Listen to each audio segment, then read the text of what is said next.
నమస్కారం VST news వార్తలకు స్వాగతం. నా పేరు లక్ష్మి. వార్తల ముందుగా హెడ్లైన్స్.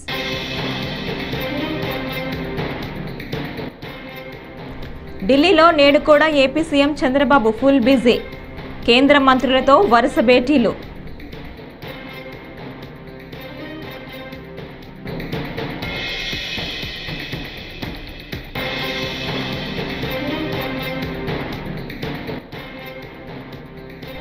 తిరుమల శ్రీవారి ఆభరణాలపై విచారణ జరిపించాలి. బీజేపీ నేత భానుప్రకాష్ రెడ్డి డిమాండ్.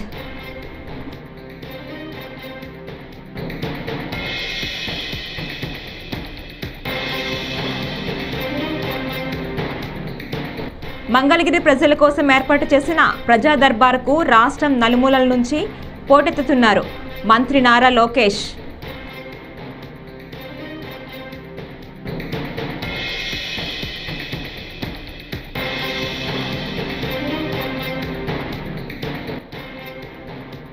కుమారి అంటి ఫుడ్ స్టాల్కు సోను సూద్ ఎలాంటి సాయం కావాలన్నా చేస్తానని హామీ.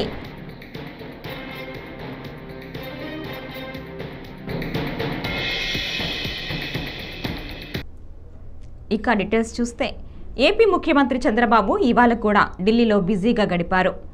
కేంద్ర మంత్రులతో వరుసగా భేటీ అయ్యారు. కేంద్ర ఆర్థిక శాఖ మంత్రి నిర్మలా సీతారామన్, ఆరోగ్య శాఖ మంత్రి జేపీ నడ్డా, రక్షణ శాఖ మంత్రి రాజ్నాథ్ సింగ్తో చంద్రబాబు సమావేశమయ్యారు. చంద్రబాబుతో సమావేశం తమకు ఆనందం కలిగించిందని కేంద్ర మంత్రులు సోషల్ మీడియాలో స్పందించగా చంద్రబాబు కూడా వినమ్రంగా బదిలిచ్చారు. కేంద్ర మంత్రులతో సమావేశం సంతృప్తికరంగా సాగిందని తెలిపారు. వికసిత్ భారత్, వికసిత ఆంధ్రప్రదేశ్ లక్ష్యంగా ఆలోచనలు పంచుకున్నామని పేర్కొన్నారు. ఆంధ్రప్రదేశ్ పునర్నిర్మాణం కోసం కేంద్రం నుంచి సంపూర్ణ సహాయ సహకారాలు లభ్యమవుతాయన్న నమ్మకం ఉందని స్పష్టం చేశారు.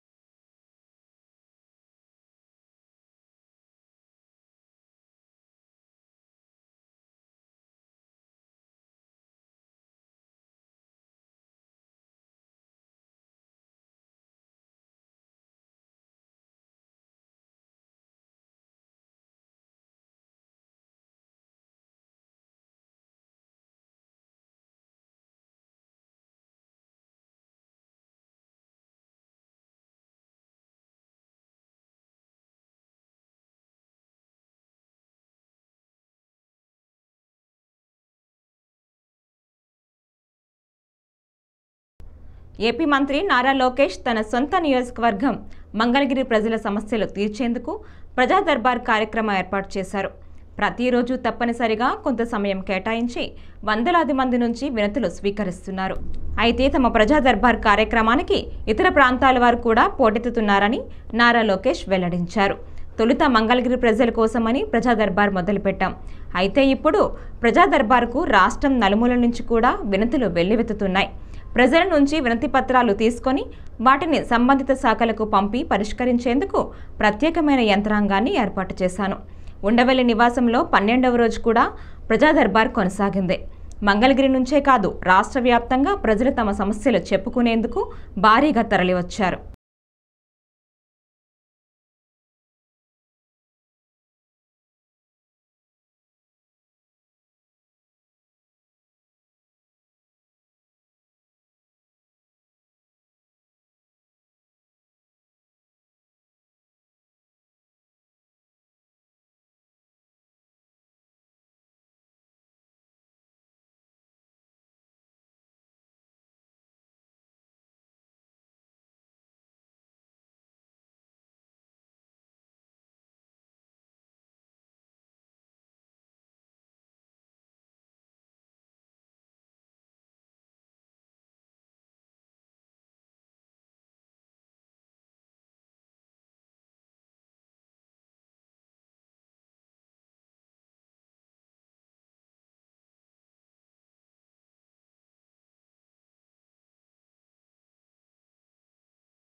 రియల్ హీరో సోను సూద్ హైదరాబాద్లోని మాదాపూర్ రోడ్లో సైడ్ ఫుడ్ బిజినెస్ చేసుకునే కుమారి ఆంటీ స్టాల్ వద్దకు వెళ్లి కలిశారు.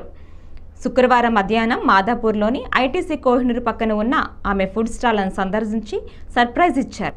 రియల్ హీరోను చూసిన కుమారి ఆంటీ ఆనందానికి అవధులు లేకుండా పోయాయి. సోను సూద్ వచ్చిన విషయాన్ని తెలుసుకున్న అభిమానులు భారీగా అక్కడకు తరలివచ్చారు. ఈ సందర్భంగా ఆమెతో సరదాగా మాట్లాడారు సోను సూద్. పంచులు వేస్తూ అందరినీ నవ్వించారు. మీ దగ్గర ఎలాంటి వంటకాలు దొరుకుతాయని ఆమెను సోను సూద్ అడిగారు. తన వద్ద ఉన్న అన్ని రకాల వెజ్, నాన్ వెజ్ ఫుడ్ దొరుకుతుందని కుమారి ఆంటీ చెప్పారు. అలాగే వెజ్ వేళ 80 రూపాయలని, నాన్ వెజ్ వేళ 120 అని ఆమె తెలిపారు. దీనికి సోను సూద్ తాను మాత్రం వెజ్ తింటానని అన్నారు. अच्छा है, बहुत अच्छा। तो आज के वेज है नॉन वेज है कि दोनों है? पूरा आदमी पूरा वेज नॉन वेज दोनों है। क्या आदमी को भी बना दिया? थोड़ा थोड़ा हिंदी बहुत अच्छा है, कोई बात नहीं, आपका हिंदी बहुत अच्छा है। नॉन वेज है, वेज। तो कुमारी आंटी के हाथ का वेज भी है, नॉन वेज भी है। मैं तो वेजिटेरियन हूँ।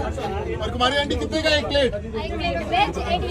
Veg 80 rupees, non veg 120 rupees.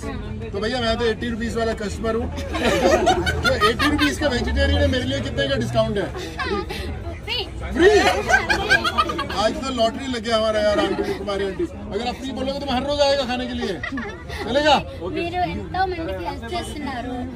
ఎంతో మంది కంటే ఎంతో మందికి నేను మీకు అసలు ఎంత పెట్టినా తక్కువ అవుతుంది. ఎందుకంటే మీరు అంత మందికి హెల్ప్ చేస్తున్నారు కాబట్టి నాకు కష్టం వచ్చినప్పుడు కూడా మీరు అలా ఫోన్ చేసి నాకు అలా ఆర్డర్ చెప్పినప్పుడు కూడా నాకు చాలా సంతోషం అనిపించింది.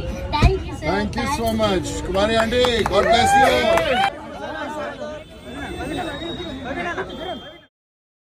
ప్రపంచ హిందూ ధార్మిక క్షేత్రమైన తిరుమలను వైకాపా ప్రభుత్వం అధర్మ క్షేత్రంగా మార్చిందని భాజపా రాష్ట్ర అధికార ప్రతినిధి భానుప్రకాష్ రెడ్డి ఆరోపించారు. దర్శన టికెట్లు, లడ్డూ ప్రసాదాలు, ఇంజనీరింగ్ పనులన్నిటిలోనూ అవినీతి చేశారని విమర్శించారు. శుక్రవారం తిరుమల శ్రీవారిని దర్శించుకున్న అనంతరం ఆయన మీడియాతో మాట్లాడారు.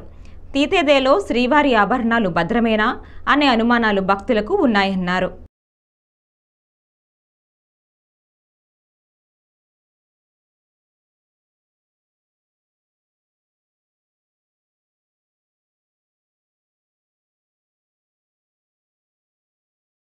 రాజధాని తిరుమల క్షేత్రాన్ని గత 5 సంవత్సరాల్లో జగన్మోహన్ రెడ్డి గారి పరిపాలనలో ఈ ధార్మిక క్షేత్రాన్ని ఒక అధర్మ క్షేత్రానికి నిలయంగా మార్చివేశారు.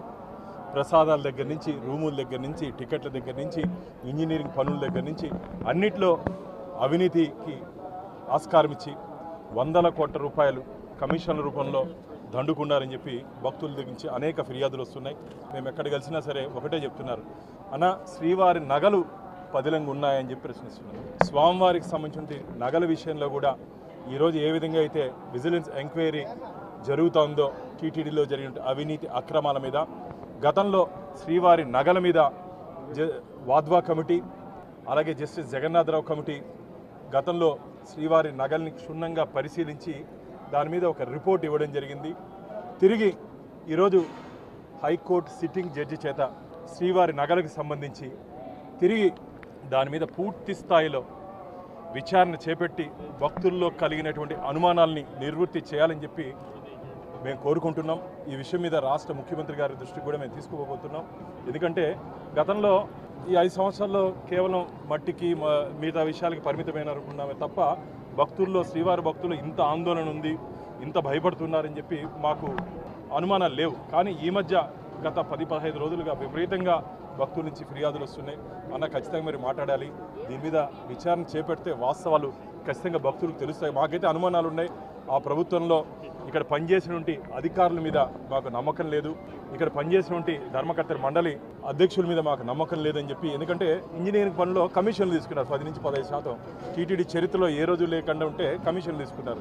కానీ ఇంత జరుగుతున్న టీటీడీ విజిలెన్స్ ఏం చేస్తామని చెప్పి నేను ప్రశ్నిస్తున్నా. నిద్రపోతున్నారని చెప్పి ప్రశ్నిస్తున్నా. ఒక సినీ నటుడు రాజ్ తరుణ్ తనను ప్రేమించి మోసం చేశాడంటూ లావణ్య అనే యువతి హైదరాబాద్లోని నార్సింగ్ పోలీస్ స్టేషన్లో ఫిర్యాదు చేసింది. రాజ్ తరుణ్ తాను 2012 నుంచి రిలేషన్లో ఉన్నామని, ఇటీవల మరో సినీ నటితో అతను సన్నిహితంగా ఉన్నట్లు తెలిసిందని ఫిర్యాదులో పేర్కొంది. లావణ్య ఇచ్చిన ఫిర్యాదును నార్సింగ్ పోలీసులు స్వీకరించారు. ఫిర్యాదుపై దర్యాప్తు చేస్తున్నామని నార్సింగ్ సిఐ హరకృష్ణారెడ్డి తెలిపారు. ఫిర్యాదు చేసిన లావణ్య గతంలో ఓ డ్రగ్ కేసులో నిందితురాలిగా ఉన్నట్టు సిఐ వెల్లడించారు. నిన్న ఈవినింగ్ లావణ్య అని చెప్పేసి ఈమె ఈ రాజ్ తరుణ్ అనే వ్యక్తి పైన ఒక పిటిషన్ ఇవ్వడం జరిగింది నార్సింగి పోలీస్ స్టేషన్లో. ఈ లావణ్య అనే వ్యక్తి ఈ రాజ్ తరుణ్తో ఒక ఇద్దరు కలిసి రిలేషన్లో ఉన్నట్టుగా, ఆ రిలేషన్ తర్వాత ఈ రాజ్ తరుణ్ అనే వ్యక్తి ఇంకొక అమ్మాయితో ఉన్నాడు, ఆమెతో కలిసి ఉంటున్నాడు. సో నన్ను వదిలేసి వెళ్ళిపోయిండు. అవతల ఎవరైతే అమ్మాయి ఉన్నారో ఆ అమ్మాయి ఆమె కానీ ఆమె రిలేటివ్స్ కానీ ఈమెని థ్రెటన్ చేస్తున్నట్టుగా ఒక పిటిషన్ ఇచ్చింది. దాని మీద మేము ఒక పిటిషన్ రిసీవ్ చేసుకొని ఎంక్వైరీ చేస్తున్నాం. ఎంక్వైరీలో ఆమె ఇచ్చిన దానికి అలిగేషన్స్కి ఉన్న ఎవిడెన్స్ కానీ అది కానీ ఉంటే యాజ్ పర్ ప్రొసీజర్ ఏముందో అది ఫాలో అయ్యి ఇన్వెస్టిగేషన్ చేస్తాం. గతంలో లావణ్య మీద కూడా కొన్ని కేసులు నమోదై ఉన్నాయి కదా. మా దగ్గర డ్రగ్స్ కేసు ఒకటి ఉందండి. అది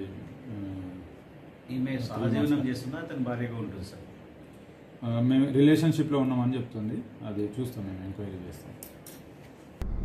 జూలై 8న దివంగత మాజీ ముఖ్యమంత్రి వైఎస్ రాజశేఖర రెడ్డి జయంతి. రాజశేఖర రెడ్డి 75వ జయంతిని రాష్ట్ర వ్యాప్తంగా ఘనంగా నిర్వహించబోతున్నామని మాజీ మంత్రి పేర్ని నాని వెల్లడించారు. ఇవాళ ఆయన మీడియాతో మాట్లాడుతూ వైఎస్ఆర్ జయంతి రోజున వైసీపీ శ్రేణులు సామాజిక సేవా కార్యక్రమాలు చేపట్టాలని పిలుపునిచ్చారు. మొక్కలు నాటడం, రక్తదానం, పుస్తకాల పంపిణీ తదితర కార్యక్రమాలు చేపట్టాలని పేర్కొన్నారు. ప్రజల్లో మమేకమై ప్రజాసేవకి నడుంకట్టినటువంటి ప్రతి వైఎస్ఆర్ కాంగ్రెస్ పార్టీ కుటుంబ సభ్యుడు కూడా రేపు అందరికీ కూడా వైఎస్ఆర్ కాంగ్రెస్ పార్టీ ప్రతి కుటుంబ సభ్యుడికి జూలై 8వ తారీఖు అనేది ప్రత్యేకమైన దినం. ఆ రోజు దివంగత ముఖ్యమంత్రి రాజశేఖర రెడ్డి గారి 75వ జయంతి సందర్భంగా వైఎస్ఆర్ కాంగ్రెస్ పార్టీ రాష్ట్ర వ్యాప్తంగా పెద్ద ఎత్తున సేవా కార్యక్రమాలు చేయాలని చెప్పని, ఏ మహనీయుడి స్ఫూర్తితో అయితే వైఎస్ఆర్ కాంగ్రెస్ పార్టీ ఆరంభించబడిందో అదే స్ఫూర్తిని కొనసాగిస్తూ మళ్లీ పునరంకితం అవుతూ స్వచ్ఛంద సేవా కార్యక్రమాలు చేయాలని చెప్పని, రక్తదానము చేయటమో లేదా ఏదన్నా స్కూల్లో పిల్లలకి పుస్తకాలు అందించటమో ఇలాంటి, లేదా ఏదన్నా కాలనీల్లో లేదా రహదారుల పక్కన చెట్లు నాటమో ఇట్లాంటి సేవా కార్యక్రమాలు ఎంచుకుని చేయవలసిందిగా వైఎస్ఆర్ కాంగ్రెస్ పార్టీ కుటుంబ సభ్యులందరికీ కూడా వైఎస్ఆర్ జగన్మోహన్ రెడ్డి గారు నిర్ణయం తీసుకోవడం జరిగింది. కాబట్టి ప్రతి ఒక్కరూ కూడా మన రాష్ట్ర అధ్యక్షులు జగన్మోహన్ రెడ్డి గారి ఆలోచన మేరకు ప్రతి వైఎస్ఆర్ కాంగ్రెస్ పార్టీ కుటుంబ సభ్యుడు కూడా స్వచ్ఛంద సేవా కార్యక్రమాల్ని జూలై 8 దివంగత ముఖ్యమంత్రి రాజశేఖర రెడ్డి గారి జయంతి ఉత్సవం సందర్భంగా ఆచరించాలని చెప్పని ప్రతి ఒక్కరిని కూడా కోరుకుంటూ, అలాగే రాజశేఖర రెడ్డి గారి యొక్క జయంతి ఉత్సవం ద్వారా స్వచ్ఛంద సేవా కార్యక్రమాలను చేస్తూ ప్రజలకి పనికొచ్చే కార్యక్రమం చేస్తూ మరొకసారి ఆ మహనీయుడి యొక్క ఆశయాల్ని, ఆయన రాజకీయాల్లో ఆయన జీవించిన తీరుని స్మరించుకుంటూ మరొకసారి గుర్తు చేసుకుని పునరుత్తేజంతో పనిచేయడానికి, ప్రజాసేవ చేయడానికి అడుగులు వేస్తామనేది ఆ రోజు ప్రతి ఒక్కరం భావించి ఆ కార్యక్రమాలు చేయమని చెప్పని వైఎస్ఆర్ కాంగ్రెస్ పార్టీ తరఫున ప్రతి ఒక్క కుటుంబ సభ్యుడిని కోరటం జరుగుతుంది. విశాఖ దస్పల్లా భూములు, క్రిస్టియన్ భూముల్లో జరిగిన అవకతవకలు బయటకు తీస్తామని తెలుగుదేశం రాష్ట్ర అధ్యక్షుడు పల్లా శ్రీనివాసరావు స్పష్టం చేశారు. గత ప్రభుత్వ భూ కబ్జాలపై విచారణ జరిపిస్తామని చెప్పారు. ఈవీఎం ధ్వంసం చేసిన వ్యక్తిని మాజీ ముఖ్యమంత్రి జైల్లో కలవటం ద్వారా జగన్ తన నేర ప్రవృత్తిని మరోసారి బయటపెట్టుకున్నారని పల్లా విమర్శించారు. కొత్త ప్రభుత్వం వచ్చిన 23 రోజుల్లోనే ఏదో అయిపోయినట్లు జగన్ గగ్గోలు పెడుతున్నారని పల్లా శ్రీనివాసరావు ఆగ్రహం వ్యక్తం చేశారు. జగన్మోహన్ రెడ్డి గారు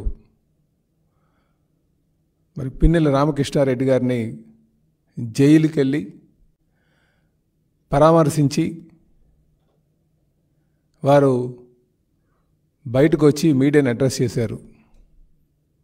ఈరోజు మేము అడుగుతున్నాం, తెలుగుదేశం పార్టీ రాష్ట్ర అధ్యక్షులుగా మేము ఒకటి అడుగుతున్నాం, దానికి సమాధానం చెప్పాలి. మీరు ఒక పార్టీ నడిపేటటువంటి వ్యక్తి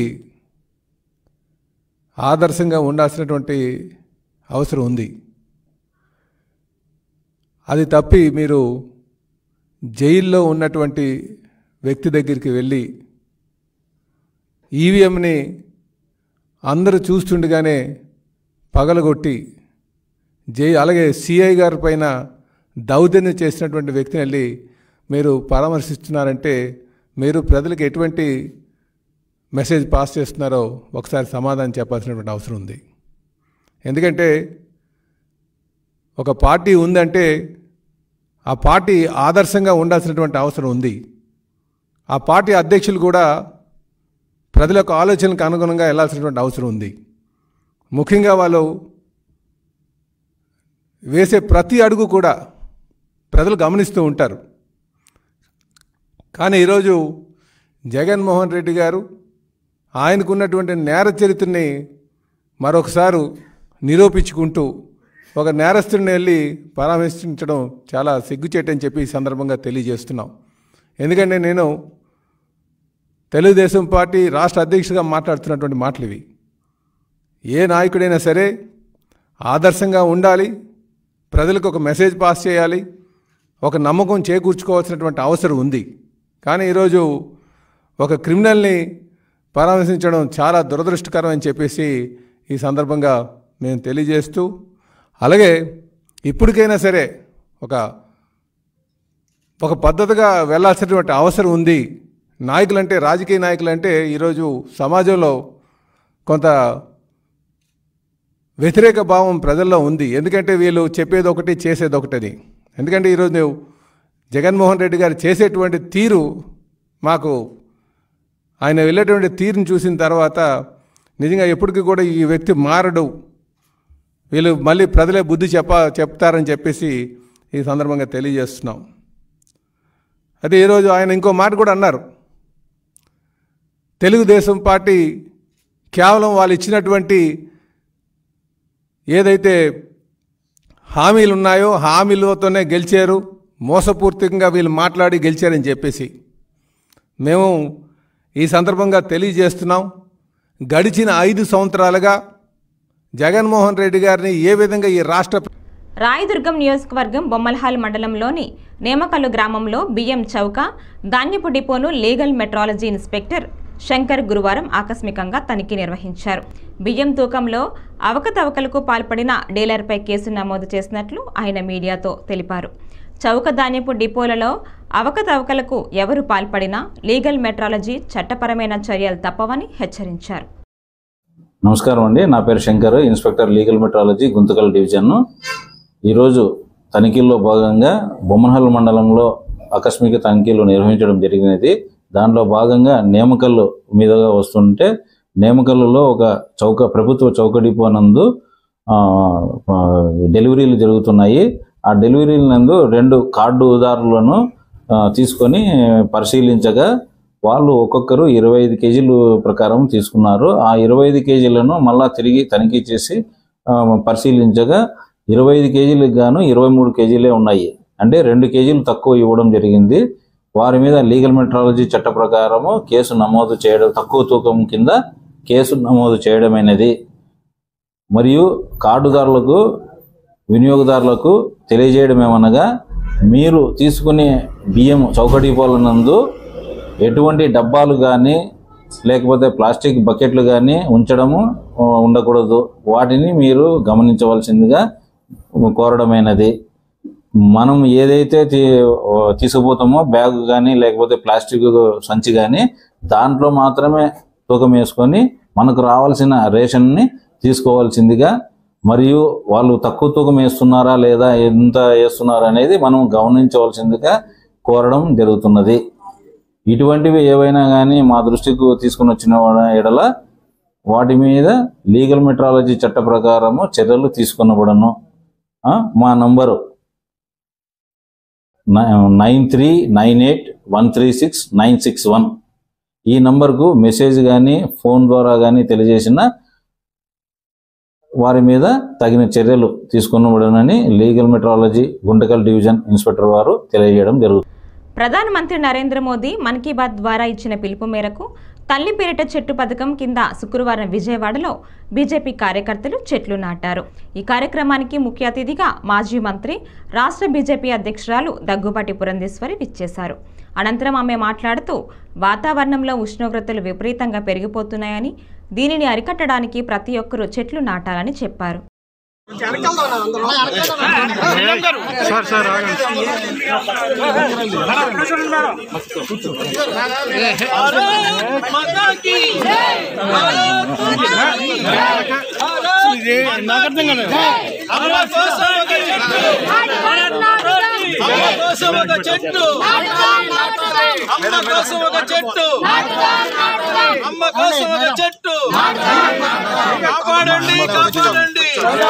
కాపాడండి కాపాడండి వర్ధిల్లాలి పురంధేశ్వరి గారి నాయకత్వం, వర్ధిల్లాలి పురంధేశ్వరి గారి నాయకత్వం, వర్ధిల్లాలి నరేంద్ర మోడీ గారి నాయకత్వం.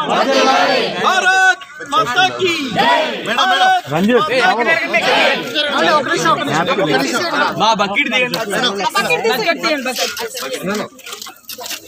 భారత్ మాతా కీ భారత్ మాతా కీ నరేంద్ర మోడీ గారి నాయకత్వం, పురంధేశ్వరి గారి నాయకత్వం, పురంధేశ్వరి గారి నాయకత్వం. మాజీ సీఎం జగన్మోహన్ రెడ్డిపై మాచర్ల ఎమ్మెల్యే జూలకంటి తీవ్ర స్థాయిలో మండిపడ్డారు. నెల్లూరు సెంట్రల్ జైల్లో మాజీ ఎమ్మెల్యే పిన్నెల్లి రామకృష్ణారెడ్డిని పరామర్శించిన అనంతరం జగన్ చేసిన వ్యాఖ్యలపై శుక్రవారం జూలకంటి స్పందించారు. జగన్ కొవ్వెక్కి మాట్లాడుతున్నారంటూ ఘాటు వ్యాఖ్యలు చేశారు. తమ అధినేత ఆదేశాల మేరకే చేతులు కట్టుకున్నామని, లేకుంటే మీరు ఈ రోడ్ల మీద స్వేచ్ఛగా తిరిగేవారు కాదని హెచ్చరించారు. తీసిన ఆ చిక్కటి చిరునవ్వులు చిందిస్తాడు. దళితుల మీద, బీసీల మీద దాడులు, మైనార్టీల మీద దాడులు జరిగినప్పుడు అదే చిక్కటి చిరునవ్వులు. ఇవాళ మాత్రం మరి ఒక దొంగల ముఠాలో ఒక దొంగకి అన్యాయం జరిగింది, ఒక రౌడీకి అన్యాయం జరిగింది, ఒక దోపిడీదారుడికి అన్యాయం జరిగింది, ఒక కబ్జాకోరికి అన్యాయం జరిగితే పాపం స్పందించాడు ముఖ్యమంత్రి, మాజీ ముఖ్యమంత్రి గారు. ఈరోజు బయటకు వచ్చాడు. ఈ రాష్ట్రంలో అనేక అక్రమాలు, అన్యాయాలు, దౌర్జన్యాలు జరిగినప్పుడు ఆ రోజు మాత్రం బయటకు వచ్చి ఒక స్టేట్మెంట్ నీ 5 ఏళ్ల పరిపాలనలో. మాజీ ఎంపీ భరత్ వైసీపీ ప్రచార వాహనాన్ని వైసీపీ కార్యకర్తే దగ్ధం చేశాడంటూ డీఎస్పీ నిన్న ప్రెస్ మీట్లో వెల్లడించడాన్ని మాజీ ఎంపీ భరత్ తీవ్రంగా ఖండించారు. శుక్రవారం రాజమండ్రిలో మాజీ ఎంపీ మాట్లాడారు. టీడీపీ ఇచ్చిన స్క్రిప్టును డీఎస్పీ చదివారని ఆరోపించారు. టీడీపీ నేతలు కోవట్టుగా నిందితుడిని 1 నెల ముందే వైసీపీలోకి పంపించి వైసీపీ ప్రచార వాహనాన్ని దగ్ధం చేయించారని మండిపడ్డారు. ప్రెస్ నోట్ రిలీజ్ చేశారు. అంటే ప్రెస్ మీటే పెట్టి డిఎస్పీ గారు హెడ్ చేస్తూ ప్రెస్ మీట్ రిలీజ్ చేసిన దాంట్లో క్లియర్గా చెప్పిన అంశం ఏంటంటే, ఎవరైతే ఈ ఘటన పాల్పడిన వ్యక్తి ఎవరైతే ఉన్నాడో శివాజీ అనే వ్యక్తి రాజమహేంద్రవరం సిటీ వైఎస్ఆర్సీపీ కార్యకర్తగా ఉన్నట్లుగా, మరియు మాజీ ఎంపీ మార్గాని భరత్రామ్ గారి తండ్రి నాగేశ్వరరావు గారి ప్రధాన అనుచరుడుగా, అసలు ఎట్లాగా పోలీస్ డిపార్ట్మెంట్ ధృవీకరిస్తారండి? ఇది వైఎస్ఆర్సీపీ కార్యకర్త అని మీరు ఎట్లా చెప్పగలుగుతున్నారు? అంటే ఎలక్షన్స్ ముందర 4 రోజుల ముందర తెలుగుదేశం పార్టీ వాళ్ళకి వెన్నతో పెట్టిన విద్య ఒక కోవర్ట్ ఆపరేషన్ చేశారు. మా దగ్గరికి 4 రోజుల ముందర వచ్చిన వ్యక్తి కడుపు బాధతో అనంట తీసుకొచ్చి వెహికల్ని తగలబెట్టాడంట. ఎంత ఆశ్చర్యం వేస్తూ ఉంది అంటే, 10-15 సంవత్సరాల నుంచి వైఎస్ఆర్సీపీ పార్టీ కార్యకర్తలు, నాయకులు, జగన్మోహన్ రెడ్డి గారి అభిమానులు చేయలేని పని ఈ వ్యక్తి చేశాడంట. ఎందుకు చేస్తాడు అంటే, వీళ్ళందరికీ లేని బాధ ఈ కుర్రోడికి ఎక్కడి నుంచి వచ్చింది? 4 రోజుల ముందర, కరెక్ట్గా 4 రోజుల ముందర కూడా లేదు, మా ఎలక్షన్స్ ముందర వచ్చిన వ్యక్తి ఇతను. అంటే కోవర్ట్ ఆపరేషన్లో భాగమా? నాకు ఒకటే ఆశ్చర్యం అనిపించిన అంశం ఏంటంటే, అసలు తెలుగుదేశం పార్టీ అసలు పోలీస్ డిపార్ట్మెంట్ ఏ రకంగా వైఎస్ఆర్సీపీ కార్యకర్తని మీరు ధృవీకరిస్తారని అడుగుతా ఉన్నా. అసలు మీరు బయాస్డ్గా ఏ రకంగా చేస్తారు? అన్బయాస్డ్గా ఉండాలి డిపార్ట్మెంట్ అంటే. నాకు ఇప్పటికీ కూడా పోలీస్ డిపార్ట్మెంట్ పైన, అదేవిధంగా రాజమహేంద్రవరం ఎస్పీ కార్యాలయం పైన నాకు అమితమైన గౌరవం ఉంది. కానీ ఈ రకమైన అంశం ప్రధాన అనుచరుడు ఏంటండి? అంటే మా నాన్నగారికి ప్రధాన అనుచరుడు ఎట్లాగైతాడు? అంటే ఎలక్షన్ ముందు 4 రోజుల ముందు వస్తే ప్రధాన అనుచరుడు అయిపోతాడా? డాక్టర్ BRAU ఉపకులపతి KR రజని రిజిస్ట్రార్ సుజాతాల పట్ల నిన్న తెలుగునాడు విద్యార్థి సంఘం నాయకులు అసభ్యకరంగా, అవమానకరంగా మాట్లాడటం, కులం పేరుతో దుర్భాషలాడటం సరికాదని దళిత సంఘాల జేఏసీ నాయకులు అన్నారు. శ్రీకాకుళం అంబేద్కర్ విజ్ఞాన మందిరంలో శుక్రవారం జేఏసీ నాయకులు మీడియా సమావేశం నిర్వహించారు. ఉపకులపతిని రాజీనామా చేయమనటం ఎంతవరకు సమంజసమని, ఇటువంటి కవ్వింపు చర్యలకు పాల్పడితే ఊరుకోమని హెచ్చరించారు. అన్పార్లమెంటరీ వాటర్ను ఉపయోగిస్తూ ఆమెను అవమానించారు. దీన్ని మేము శ్రీకాకుళం జిల్లా దళిత సంఘాల సంయుక్త మండలి తరఫున ఖండిస్తున్నాం. ఎందుకంటే ఈ పోస్టు రాజకీయ పదవి కాదు. గవర్నర్ రాజ్యాంగబద్ధంగా ఇచ్చేటటువంటి పోస్టు వైస్ ఛాన్సలర్ అనేది. గత జనవరిలో వచ్చినటువంటి వైస్ ఛాన్సలర్ పదవి కాలం 3 సంవత్సరాలు. కానీ ఇప్పుడు 6 నెలలు తిరగకముందే ప్రభుత్వం మారిన వెంటనే వైస్ ఛాన్సలర్ పదవికి రాజీనామా చేయమని ఒత్తిడి తేవడం సరైనటువంటి చర్య కాదు. ముఖ్యంగా ఆమె ఎస్సీ సామాజిక వర్గానికి చెందినటువంటి మహిళ కాబట్టి ఆమెను చులకనగా చూస్తూ, దూషిస్తూ చాలా అవమానకరంగా ప్రవర్తించారు తెలుగు తమ్ముళ్ళు. దీన్ని మేము ఖండిస్తున్నాం. ఎందుకంటే రాష్ట్ర వ్యాప్తంగా ఉండేటటువంటి వైస్ ఛాన్సలర్స్ రిజైన్ చేయొచ్చు. కానీ ఇక్కడ ఉండేది యూనివర్సిటీ ప్రారంభమైన 30 సంవత్సరాల తర్వాత ప్రిన్సిపాల్ ఇచ్చారు, రెక్టార్ ఇచ్చారు, వార్డెన్ ఇచ్చారు, అన్ని రకాలైనటువంటి పదవులు ఎస్సీలకు ఇచ్చారు. కానీ వైస్ ఛాన్సలర్ పదవి ఈ రోజు వరకు కూడా ఇవ్వలేదు. ఒకనొక వైస్ ఛాన్సలర్ పదవి ఈ మహిళకి ఇచ్చారు, చాలా సంతోషించాం. కానీ ఆయన పదవి కాలం పూర్తి కాకముందే దిగిపోవడం, రిజైన్ చేయాలంటూ ఒత్తిడి తేవడం ఇది సరైనటువంటి చర్య కాదు. దీన్ని మేము జిల్లా దళిత సంఘాల సంయుక్త మండలి తరఫున తీవ్రంగా ఖండిస్తున్నాం. ఇటువంటి చర్యలను ముందు చేయరని ఆశిస్తున్నాం. ధన్యవాదాలు. ఈ వార్తలు ఇంతటితో సమాప్తం. నమస్కారం.